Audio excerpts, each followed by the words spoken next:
प्यारे बच्चों, नमस्कार। हमने पिछली वीडियो में चतुर्भुज के बारे में पढ़ा था और चतुर्भुज के 3 प्रकार हम पढ़ चुके थे। समलंब चतुर्भुज,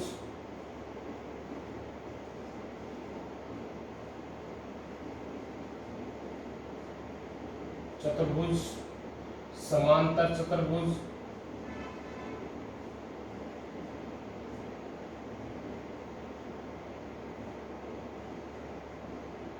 और हम इन 3 प्रकारों के बारे में पिछली वीडियो में हम अच्छी तरह से पढ़ चुके थे। इनके गुणों के बारे में हम डिस्कस कर चुके थे कि इनमें क्या क्या गुण होते हैं और इनमें कौन से गुण है वो आपस में कॉमन है और कौन से गुण है वो अलग है और उसमें कितनी भिन्नता है। आज हम बची हुई जो 3 प्रकार की और चतुर्भुज है उनके बारे में पढ़ेंगे विस्तार से। हमने पिछली वीडियो में बताया था आपको कि 6 प्रकार के चतुर्भुज है जिनके बारे में हम पढ़ते हैं, उनके गुणों के बारे में पढ़ते हैं। तो 3 चतुर्भुजों के बारे में हम डिस्कस कर चुके। तो आज हम 3 और चतुर्भुज है उनके बारे में डिस्कस करेंगे। पहली है आज की पहली और कुल है चौथी, यानी कि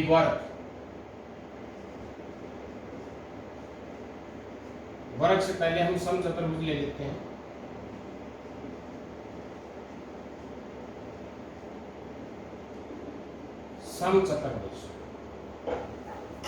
सम चतुर्भुज क्या होती है और इसमें क्या गुण होते हैं?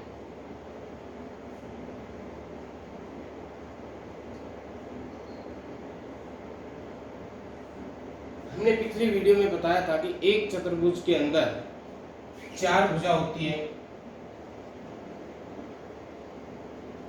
4 कोण होते हैं, 2 विकर्ण होते हैं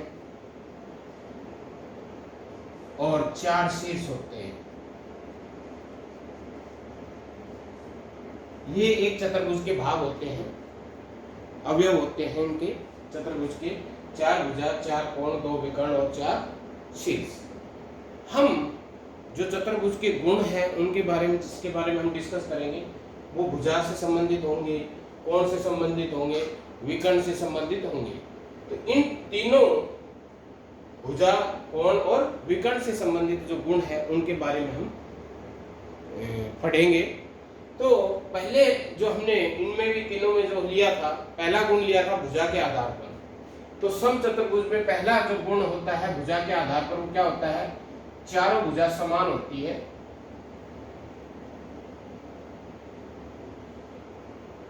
भुजा समान होती है तथा समांतर होती है।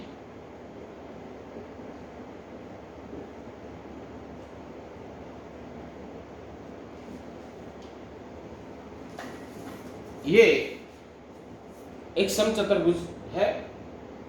इसकी चारों भुजा, एक ये भुजा है, एक ये भुजा है,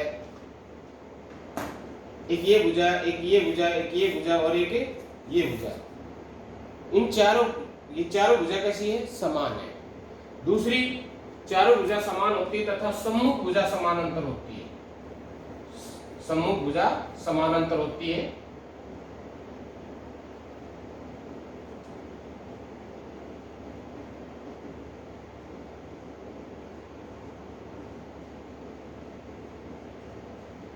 क्योंकि सभी भुजा समानांतर नहीं होती, सम्मुख भुजा समानांतर होती है।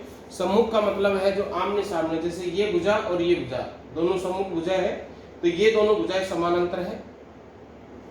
ये भुजा और ये भुजा सम्मुख है तो ये दोनों भुजाएं समानांतर है। तो सम्मुख भुजा समानांतर होती है और सभी भुजा, चारों भुजाएं 1, 2, 3 और ये 4, ये चारों भुजाएं समान है, लंबाई में बराबर है।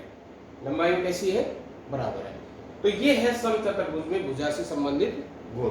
ये चारों भुजा बराबर होगी और सम्मुख भुजा समानांतर होगी। समानांतर शब्द बार बार आ रहा है और मैंने कल भी बताया था समान अंतर का मतलब होता है कि ऐसी दो रेखाएं या दो रेखाखंड जिनके बीच की लंबवत दूरी प्रत्येक बिंदु पर समान हो। ये लंबवत दूरी है वो प्रत्येक बिंदु पर कैसी हो, समान हो, समानांतर होगी। तो ये दोनों जो भुजाएं हैं इनको आगे चाहे जितनी बढ़ा ले, पीछे जितनी बढ़ा ले, ये आपस में नहीं काटेगी। तो ये है समानांतर।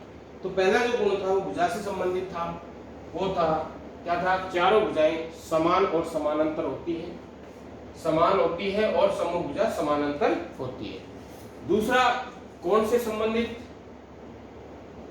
सम्मुख कोण, कोण समान होते हैं। सम्मुख कोण समान होते हैं। सम्मुख कोण जैसे इसकी बात करें तो ये कोण और ये कोण सम्मुख कोण है, तो ये कोण और ये कोण समान है, बराबर है, और ये कोण और ये कोण समान है, इनका माप है समान है, इन दोनों का माप समान है। तो सम्मुख कोण है वो समान होते हैं। तीसरा भी कोण से संबंधित है, आसन कोणों का योग, योग 180 डिग्री होता है। आसन कोणों का योग 180 डिग्री होता है। आसन कोण मैंने कल भी बताया था या पिछली वीडियो में बताया था कि ये कोण और ये दो लगातार कोण है वो आसन कोण कहलाते हैं, एक ये कोण और एक ये कोण। इसी प्रकार ये कोण और ये कोण आसन कोण है दोनों। इसी प्रकार ये कोण और ये कोण भी आसन है, और ये कोण और ये कोण भी आसन है। यानी कि दो लगातार कोण है, दो लगातार कोण है, उनका योग है वो कितना होगा, 180 डिग्री। पिछली वीडियो में जब समानांतर चतुर्भुज की बात कर रहे थे तो हमने प्रूव करके भी दिखाया था कि दो आसन कोणों का योग है वो 180 डिग्री कैसे होता है। जैसे ये थी हमारे पास पिछली वीडियो में,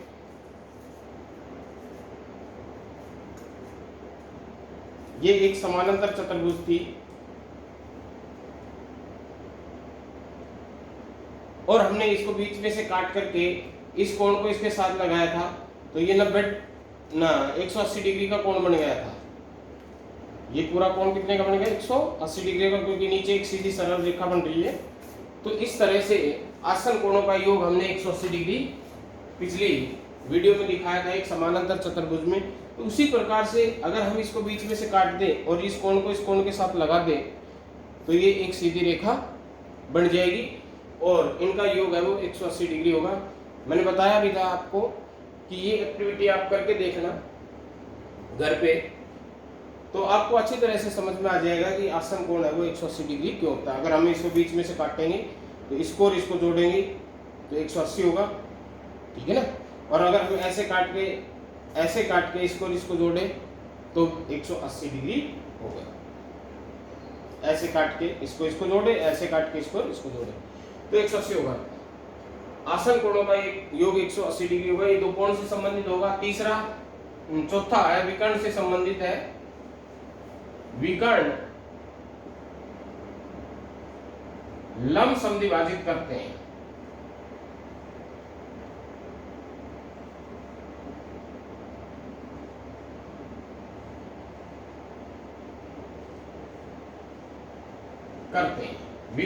इसके विकर्ण है वो क्या करते हैं, लंब समद्विभाजित। इसका एक विकर्ण जैसे ये है और एक ये विकर्ण है, तो ये दोनों विकर्ण एक दूसरे को 90 डिग्री के ऊपर काटते हैं। कितने डिग्री पे काटते हैं, 90 डिग्री पे। ये 90 डिग्री है, ये भी 90 डिग्री है, ये भी 90 डिग्री है और ये भी 90 डिग्री। अगर हम इसको यहाँ से काट दें और इसके 4 भाग कर दें तो हम देखेंगे ये कोण और ये कोण, ये वाला कोण ये कोण बराबर होगा तो 180 डिग्री हो गया और आधा उसका कितना होगा, 90 डिग्री।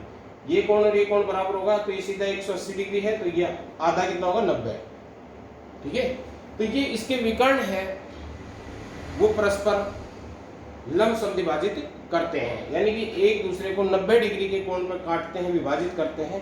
ये कोण ना, ये विकर्ण और ये विकर्ण। दूसरा ये विकर्ण है समद्विभाजित होते हैं। ये हिस्सा इस हिस्से के बराबर है और ये हिस्सा इस हिस्से के बराबर है। ये हिस्सा इस हिस्से के बराबर है और ये हिस्सा इस हिस्से के बराबर है। तो इसके विकर्ण हम क्या करते हैं, लंब संधि भाजित करते हैं। पांचवा विकर्ण के से संबंधित है विकर्ण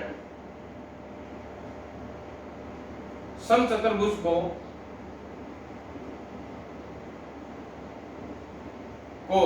दो सर्वांगसम त्रिभुजों में विभाजित करता है।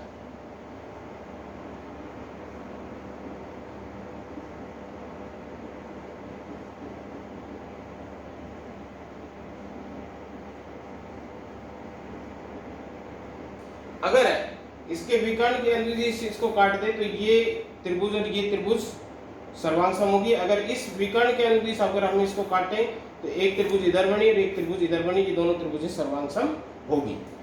तो ये थे 5 गुण एक समचतुर्भुज में। चारों भुजा समान होती है, सम्मुख भुजा समानांतर होती है, सम्मुख कोण समान होते हैं, आसन कोणों का योग 180 डिग्री होता है, विकर्ण लंब समद्विभाजित करते हैं और विकर्ण समचतुर्भुज को दो सर्वांगसम त्रिभुजों में विभाजित करते हैं। अब हमने इनको भी पढ़ा था। समलंब चतुर्भुज है, ये एक अलग प्रकार की है, इसमें एक ही गुण होता है। बाकी हमने समानांतर और आयत को पढ़ा था, तो उसमें एक ये गुण दोनों में था, एक ये गुण दोनों में था, ये गुण दोनों में थे। दूसरा, इनमें जो अंतर था पहले में, दूसरे में और चौथे। पहले में इसकी चारों भुजा बराबर होती है और इन दोनों में सम्मुख भुजा बराबर थी। समानांतर वाला गुण सभी में था, लेकिन इसमें चारों भुजा समान होती है और इन दोनों में सम्मुख भुजा समान थी। इतना अंतर था भुजा से संबंधित गुण में। चौथे में इसके विकर्ण लंब समद्विभाजित करते हैं। समानांतर चतुर्भुज के विकर्ण केवल समद्विभाजित करते हैं, आयत के विकर्ण समद्विभाजित करते हैं और समान होते हैं, समान होते हैं। तो समद्विभाजित विकर्ण समद्विभाजित इसके भी करते हैं, इसके भी करते हैं और इसके भी करते हैं। तो समद्विभाजित वाला गुण इसमें भी था, इसमें भी है था और इसमें भी है। लेकिन अंतर क्या है, इसमें केवल समद्विभाजित करते थे, इसमें वो बराबर थे, इसमें लंब समद्विभाजित करते, यानी कि 90 डिग्री का कोण बनाते एक दूसरे। तो इस तरह से हम एक दूसरे को कंपेयर करें कि भी इन दोनों में तीनों में क्या अंतर है और क्या समानता है। तो ये मैंने बताया कि ये दोनों गुण इसमें भी है, इसमें भी थे और इसमें भी थे। समानांतर चतुर्भुज में भी थे, आयत में भी थे और समचतुर्भुज में। भुजा से संबंधित जो गुण था इसमें दोनों में समान थे, आमने सामने की भुजा समान थी और समानांतर थी। तो समानांतर वाला गुण इनमें भी था, इसमें भी है। इसमें चारों भुजा समान है, इसमें सम्मुख भुजा समान थी। इसमें सम्मुख कोण समान है, इसमें भी सम्मुख कोण समान थे और इसमें चारों कोण समान थे। प्रत्येक कोण 90 डिग्री के थे, प्रत्येक कोण 90 डिग्री के। तो कोण से संबंधित गुण में ये अंतर था। तो ये अंतर थे और जो अंतर थे, जो समानता थी वो मैंने बता दी। अब चौथी आगे पांचवी है वर्ग। पांचवी क्या है, वर्ग। वर्ग में क्या है, पहला गुण भुजा से संबंधित वही है, चारों भुजा समान होती है तथा सम्मुख भुजा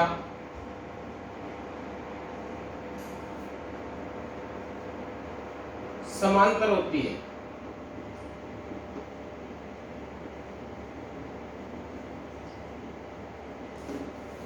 सेम है, दोनों में बराबर है, एक जैसा गुण है। चारों भुजा समान होती है तथा सम्मुख भुजा समानांतर होती है। चारों भुजा समान होती है तथा सम्मुख भुजा समानांतर होती है। ये वर्ग है, इसकी चारों भुजा समान है और सम्मुख भुजा कैसी है, समानांतर है। अगला दूसरा गुण है कोण से संबंधित, प्रत्येक कोण 90 डिग्री का होता है।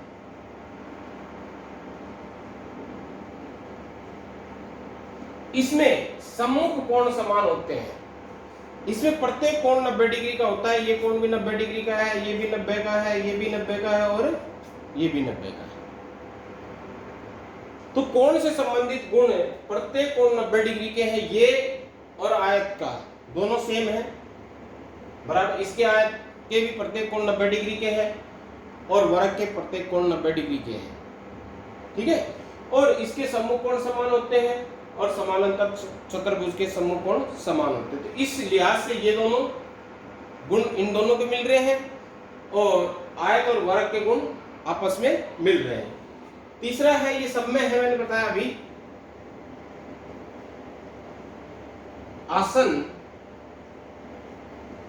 कोणों का योग 180 डिग्री होता है। आसन कोणों का योग 180 डिग्री होता है। उसी प्रकार से ये 90 का है, ये 90 का, तो 180 हो गया जोड़। ये 90 का, ये 90 का, तो इन दोनों का जोड़ 180 हो गया। ये 90 और ये 90, तो इन दोनों का जोड़ 180 होगा। ये 90 और ये 90, ये इन दोनों का जोड़ 180 डिग्री हो गया। तो आसन कोणों का योग है वो 180 डिग्री होता है। और चौथा, विकर्ण से संबंधित गुण, विकर्ण लंब समद्विभाजित करते हैं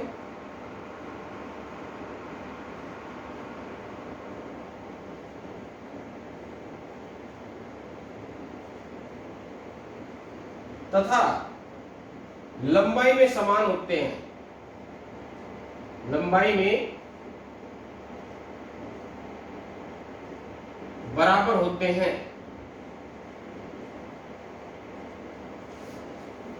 अब विकर्ण लंब समद्विभाजित करते हैं, इसमें केवल है वो लंब समद्विभाजित करते हैं और इसमें लंब समद्विभाजित करते हैं उसके साथ साथ लंबाई में भी बराबर है।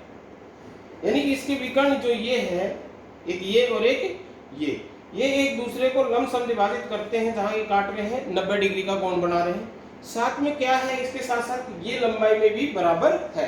इसके विकर्ण समचतुर्भुज के विकर्ण है, ये लंब समद्विभाजित तो करते हैं लेकिन ये लंबाई में देखो ये बड़ा है और ये छोटा है, लेकिन इसके जो विकर्ण है वो दोनों बराबर है।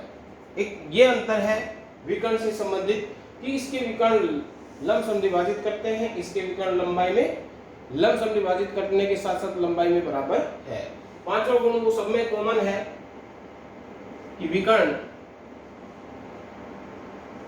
वर्ग को दो सर्वांग सम त्रिभुजों में विभाजित करता है।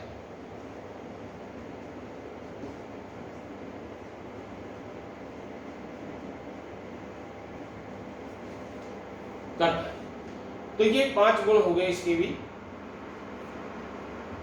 तो इसमें और इसकी तुलना हम करें तो पहला गुण दोनों में समान है, एक जैसा है। दूसरे गुण में थोड़ा सा अंतर आता है, इसमें प्रत्येक कोण 90 डिग्री के, इसमें सम्मुख कोण समान है। तीसरा गुण फिर सेम आ गया दोनों में कि आसन कोणों का योग 180 डिग्री होता है। चौथे गुण में थोड़ा सा अंतर है, इसके लंब समद्विभाजित करते हैं, इसके लंब समद्विभाजित के साथ साथ लंबाई में भी समान होते हैं। और पांचवा दोनों में फिर सेम आ गया। तो दो में अंतर है, दूसरे में और चौथे में। बाकी पहला, तीसरा और पांचवा दोनों तीनों गुण है वो कैसे हैं, समान है। तो ये था वर्ग। अब एक और बच गया इसमें, पतंग। एक त्रिभुज और होती है ना, चतुर्भुज, पतंग। छठा जो प्रकार है वो क्या है, पतंग। पतंग में क्या गुण होते हैं? पहला गुण भुजा से संबंधित क्या होते हैं, आसन भुजाओं का, आसन भुजाओं का दो युग्म, युग्म का अर्थ होता है जोड़ा, समान होते हैं।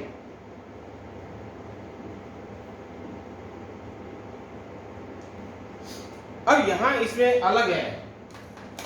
अब मैं, ये है पतंग,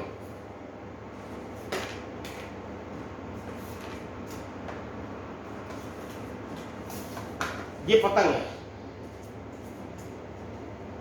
क्या है ये, पतंग। इसमें कहा है भुजाओं का आसन भुजाओं का दो युग्म समान होते हैं। आसन भुजा कौन सी होती है? दो लगातार भुजाएं। दो लगातार भुजाएं, जैसे एक ये भुजा इसमें और इस भुजा के समान है, और ये भुजा इस भुजा के समान है। ये और ये भुजा समान है, और ये भुजा, तो ये दोनों आसन भुजा होगी और ये दोनों भी आसन भुजा है। दोनों लगातार भुजा है। आसन भुजाएं कौन सी होती है? जिनका एक शीर्ष उभयनिष्ठ हो।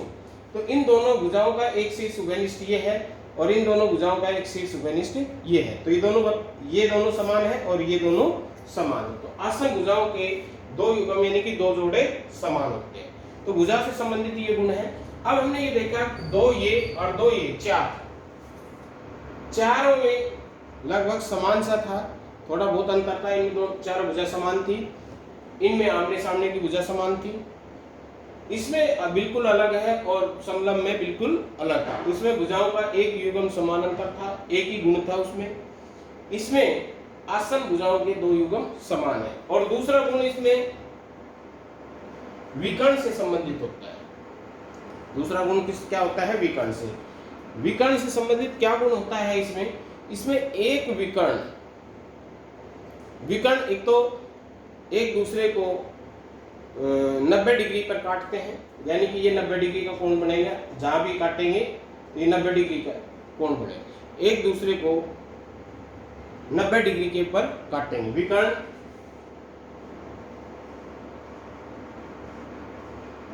एक दूसरे को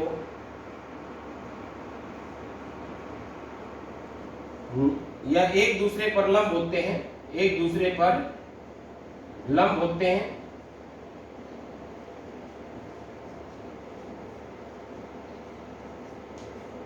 एक दूसरे पर लंब होते हैं, यानी कि ये एक विकर्ण ये है और एक विकर्ण ये है, तो ये एक दूसरे पर क्या है? लंब है।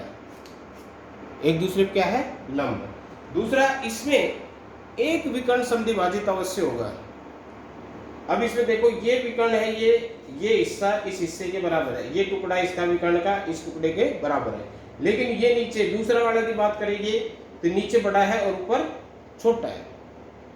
ऊपर क्या है? छोटा है। तो विकर्ण क्या करेंगे? उनमें से एक विकर्ण है वो कम से कम एक विकर्ण समद्विभाजित होगा। दूसरा विकर्ण से संबंधित गुण है एक विकर्ण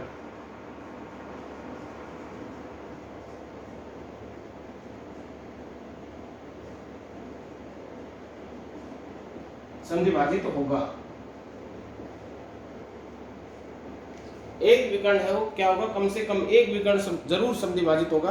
दूसरे के बारे में कुछ नहीं कहा गया, वो समद्विभाजित हो भी सकता है और नहीं भी, क्योंकि ये अगर हम इस समचतुर्भुज की बात करें तो ये भी विकर्ण है ना, ये भी पतंग है, ये भी एक विशेष प्रकार की पतंग है। इसमें भी देखो भुजाओं का ये युग्म और ये ऊपर वाला ये युग्म बराबर है, ये भी युग्म बराबर है, इसके विकर्ण है, एक दूसरे पर लंब है और एक विकर्ण कम से कम समद्विभाजित हो रहा है। तो ये भी एक विशेष प्रकार की पतंग है। तो पतंग में एक गुण आसन भुजाओं का दो युग्म समान होते हैं, विकर्ण एक दूसरे पर लंब होते हैं, एक विकर्ण समद्विभाजित होगा। और इसमें भी विकर्ण जो है, एक विकर्ण जैसे ये है, इसमें विकर्ण ये इसको दो सर्वांगसम त्रिभुजों में विभाजित कर रहा है। एक विकर्ण करेगा, दूसरा नहीं करेगा। इसमें जैसे ये नहीं कर रहा, तो एक विकर्ण उसको दो सर्वांगसम त्रिभुजों में जरूर विभाजित करेगा। दूसरे के बारे में कोई हम निश्चित नहीं कह सकते कि वो करेगा या नहीं करेगा। तो अब हमने 6 की 6 जो चतुर्भुजें हैं उनके गुणों के बारे में विस्तार से पढ़ लिया है। अब अगर हमें कोई गुण दे दे किसी भी चतुर्भुज का और उसके आधार पर हमसे चतुर्भुज का प्रकार पूछे तो क्या हम बता सकते हैं? जैसे कि अगर मैं ये कहूं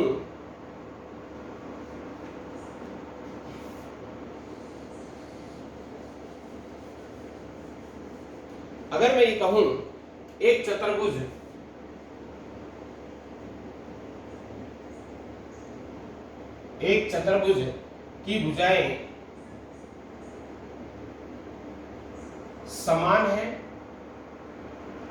तथा विकर्ण भुजाएं समान है तथा विकर्ण लंब समद्विभाजित करते हैं।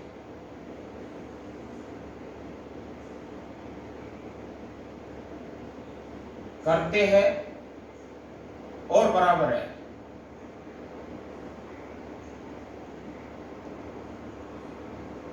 बराबर है तो चतुर्भुज का प्रकार बताइए। तो भुजाएं समान है, इससे ये पता चल रहा है या तो वो समचतुर्भुज है या वर्ग है, या समचतुर्भुज है या वर्ग है। अगर ये ना भी दे, ये दे दे एक चतुर्भुज है जिसके विकर्ण लंब समद्विभाजित करते हैं और बराबर होते हैं, तो भी हम चतुर्भुज का प्रकार बता सकते हैं। लंब समद्विभाजित कौन सी चतुर्भुज क्या करता है? एक तो समचतुर्भुज और एक वर्ग। फिर साथ में वो कहता है बराबर भी है, तो समचतुर्भुज के विकर्ण बराबर नहीं होते हैं, इसके वर्ग के। तो किस चतुर्भुज की बात कर रहा है? वर्ग की बात कर रहा है। किसकी बात कर रहा है? वर्ग की बात कर रहा है। इसी प्रकार से अगर ये कहें कि एक चतुर्भुज जिसकी चारों भुजा बराबर है और विकर्ण बराबर है, चारों भुजा बराबर है, सम्मुख भुजा बराबर है, ये लिख देते हैं बराबर, विकर्ण बराबर,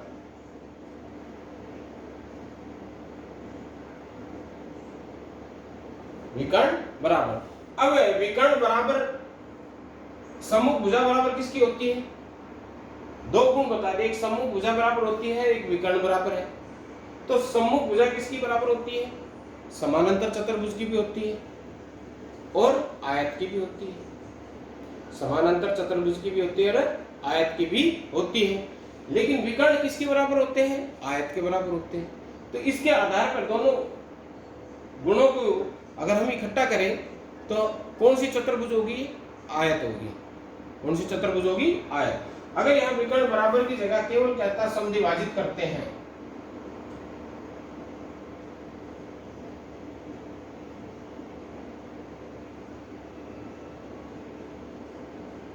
तो फिर क्या होती है? समानांतर चतुर्भुज होती। क्या होती? क्योंकि केवल समद्विभाजित कर रहे हैं, बस बराबर है या नहीं है इसके बारे में यहाँ कोई जानकारी नहीं है। तो केवल समद्विभाजित किसके करते हैं? समानांतर चतुर्भुज के। तो वो कौन सी चतुर्भुज होगी? समानांतर चतुर्भुज। तो इस प्रकार से अगर हमें गुण दे दें तो हम चतुर्भुज की पहचान कर सकते हैं उसके गुणों के आधार पर कि वो किस प्रकार की चतुर्भुज की बातें कर रहा है। तो ये थी हमारे जो 6 प्रकार की चतुर्भुज है जिसके बारे में हम पढ़ते हैं, उनके बारे में, उनके गुणों के बारे में हमने आज पूरा पढ़ लिया है, अच्छी तरह से पढ़ लिया है। और इनके आधार पर हम, अगर हमें ये सारी चीज़ें याद है, पता है, तो हम निश्चित रूप से चतुर्भुज के बारे में सब कुछ जानते हैं और उनकी हम पहचान कर सकते हैं। तो आज के लिए इतना ही। धन्यवाद।